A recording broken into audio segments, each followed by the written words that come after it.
बहुत समय पहले की बात है। सोनगढ़ राज्य में एक राजा राज किया करता था। उस राजा की 3 पुत्रियां थीं। तीनों पुत्रियां बहुत ही सुंदर थीं, अतः उनके सुंदरता के चर्चे आसपास के राज्यों में भी थी। राजा अपनी सभी पुत्रियों से बहुत प्रेम करता था और इसीलिए उनकी सुरक्षा के कड़े प्रबंध के निर्देश दिए गए थे। किसी भी राजकुमारी को अकेले महल से बाहर जाने की अनुमति नहीं थी, अतः वह हर समय कड़ी सुरक्षा में रहती थीं। कुछ सैनिक हर समय उनके आसपास ही रहते थे ताकि उन पर किसी तरीके का कोई खतरा ना आ सके।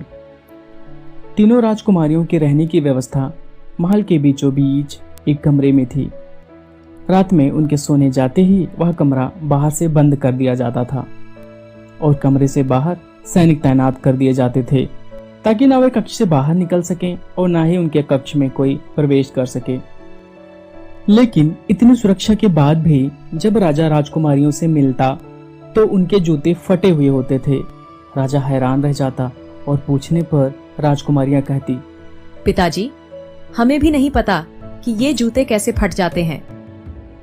हर दिन राजकुमारियों के जूते फटना राजा के लिए एक रहस्य बनता जा रहा था। वह चाहता था कि इस रहस्य का पर्दाफाश हो। इतनी कड़ी सुरक्षा के बाद भी राजकुमारियों के जूते कैसे फट जाते हैं? मुझे इस रहस्य का पता लगाना ही होगा। कहीं राजकुमारियां मुझसे झूठ तो नहीं बोल रही हैं? यह सोचकर राजा चिंता में पड़ गया।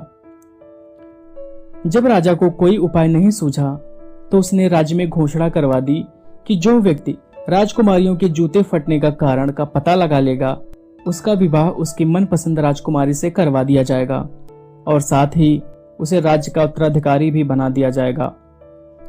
लेकिन इस कार्य में असफल रहने पर उसे फांसी पर भी लटका दिया जाएगा। यह घोषणा आसपास के पड़ोसी राज्यों तक भी पहुंचने लगी, परंतु मृत्यु के भय से किसी की भी हिम्मत नहीं हो रही थी कि राजा के इस बात का समाधान निकाल सकें। अरे भाई, मैंने सुना है राजा ने यह घोषणा करवाई है कि जो राजकुमारियों के टूटे हुए जूतों का रहस्य पता लगाएगा, राजा उसे अपनी एक बेटी से विवाह कर देंगे और राज्य का उत्तराधिकारी भी बना देंगे। अरे भाई, पर अगर वह कार्य में असमर्थ रहा तो राजा उसे फांसी पर लटका देगा। कौन जाएगा अपना जान जोखिम में डालने?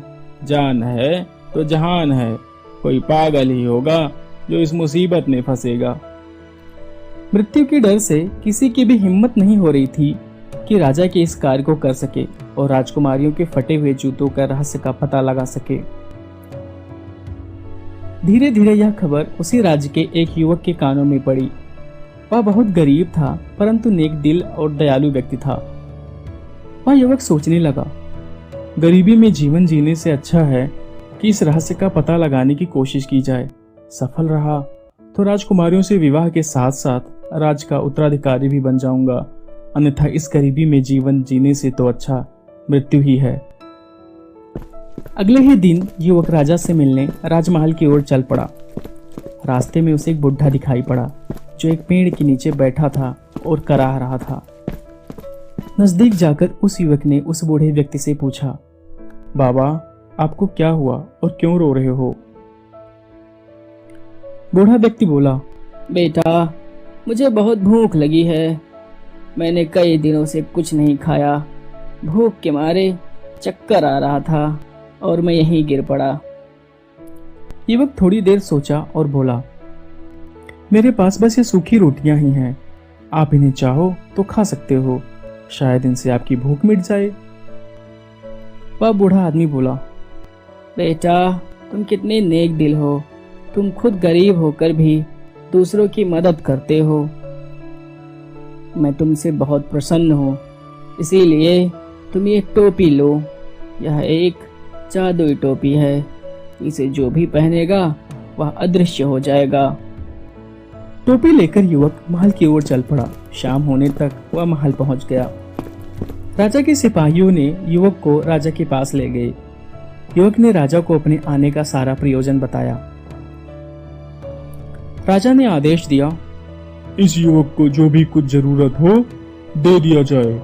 इसके रहने की व्यवस्था राजकुमारियों के कक्ष के निकट कर दिया जाए। युवक को उस रात चिंता के मारे नींद नहीं आ रही थी और वह सोच ही रहा था कि अगर कल तक वह राजकुमारियों के फटे हुए जूतों का रहस्य के बारे में पता नहीं लगा पाया तो राजा उसे सूली पर चढ़ा देगा। तभी अचानक उसे एक आवाज सुनाई पड़ी। उसने ध्यान से सुना तो पाया बड़ी राजकुमारी छोटी राजकुमारी से बोल रही थी।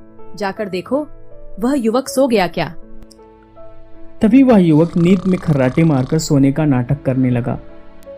छोटी राजकुमारी युवक की कक्ष की ओर दीवार पर अपना कान लगाकर खड़ी हो गई और उसे खर्राटे सुनने की कोशिश करने लगी।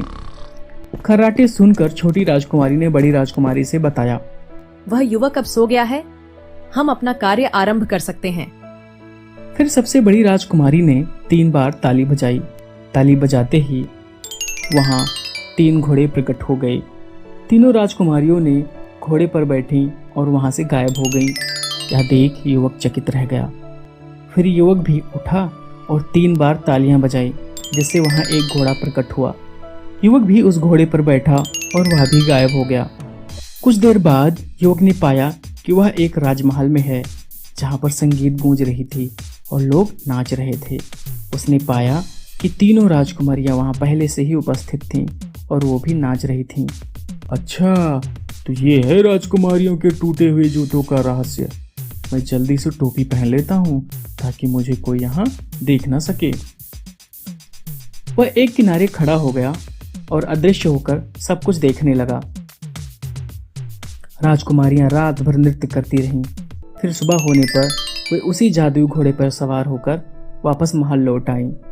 वह युवक भी राजकुमारियों के पीछे पीछे महल वापस लौट आया। कुछ देर में ही राजा का बुलावा आ गया। वह युवक राज दरबार पहुंचा तो तीनों राजकुमारियां वहां पहले से ही उपस्थित थीं। उनके जूते फटे हुए थे। राजा ने युवक से पूछा, क्या तुमने राजकुमारियों के जूते फटने का रहस्य का पता लगा लिया है?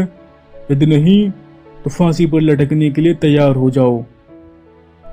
युवक बोला, महाराज, मैंने इस रहस्य के बारे में पता लगा लिया है। महाराज, ये तीनों राजकुमारियां जादुई घोड़े पर बैठकर परीलोक में जाती हैं और वहां पर नृत्य करती हैं। नृत्य करने की वजह से ही इनके जूते फट गए हैं। राजा ने राजकुमारियों से पूछा, क्या यह सत्य बोल रहा है? तभी सबसे छोटी राजकुमारी ने उत्तर दिया, हाँ पिताजी, ये सत्य बोल रहा है और हमने आज तक ये बात आपसे छुपाई क्योंकि हमें डर था कि कहीं आपको पता चल गया तो आप हमें मृत्यु दंड दे दोगे। फिर राजा ने युवक से कहा, युवक, तुमने बड़ी कुशलता से और बिना अपने प्राणों की परवाह करते हुए तुमने इस रहस्य का पता लगाया है। मैं तुमसे बहुत प्रसन्न हूँ। तुम जिस भी राजकुमारी से कहोगे मैं तुम्हारा विवाह उससे करवा दूंगा। युवक बोला, महाराज, मैं सबसे छोटी राजकुमारी से विवाह करना चाहता हूँ। राजा ने युवक का विवाह सबसे छोटी राजकुमारी से करवा दिया और उसे अपना राज्य का उत्तराधिकारी भी घोषित कर दिया। इस तरह अपनी नेक दिली और निडरता से एक साधारण युवक उस राज्य का उत्तराधिकारी बन गया। हे दोस्तों, अगर कहानी पसंद आई हो तो चैनल को लाइक और सब्सक्राइब करे बिना मत जाएं। धन्यवाद। मिलते हैं अगली